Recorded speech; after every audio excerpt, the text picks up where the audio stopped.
Fire service ও civil ডিফেন্সের সদস্যরা 2025 সালে 3,263 কোটি টাকার সম্পদ উদ্ধার করেছে। আমি জানতে পেরেছি ফায়ার সার্ভিস ও সিভিল ডিফেন্সের সদস্যরা 2025 সালে 27,059টি অগ্নি নির্বাপন করে 3,263 কোটি টাকার সম্পদ উদ্ধার করেছে। 7,815টি সড়ক দুর্ঘটনায় 9,266 জন আহত ও 1,038 জন নিহত উদ্ধার করেছে। অ্যাম্বুলেন্সে রোগী পরিবহন করে 10,480 জন, সচেতনতা বৃদ্ধিতে 14,987টি গণসংযোগ, 2,078টি ভবন সার্ভে, 10,533টি ভবন পরিদর্শন করেছে।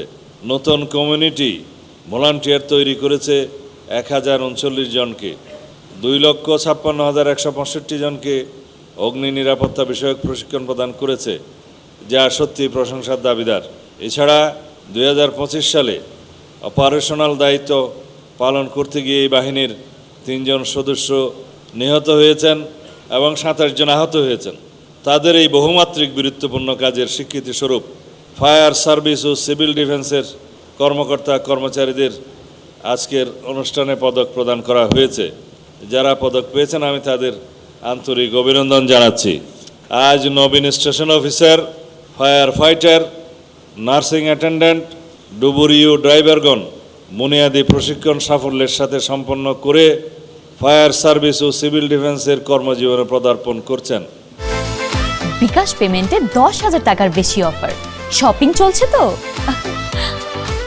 সুন্দর একটি প্যারেড উপহার দেওয়ার জন্য সংশ্লিষ্ট সকলকে আমি আন্তরিক শুভেচ্ছা ও অভিনন্দন জানাচ্ছি।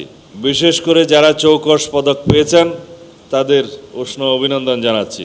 আমি আশা করি আপনারা সকলেই সততা, নিষ্ঠা ও আন্তরিকতার সঙ্গে দায়িত্ব পালন করবেন এবং ফায়ার সার্ভিস ও সিভিল ডিফেন্সের সুনাম উত্তরোত্তর বৃদ্ধিতে সর্বদা সচেষ্ট থাকবেন।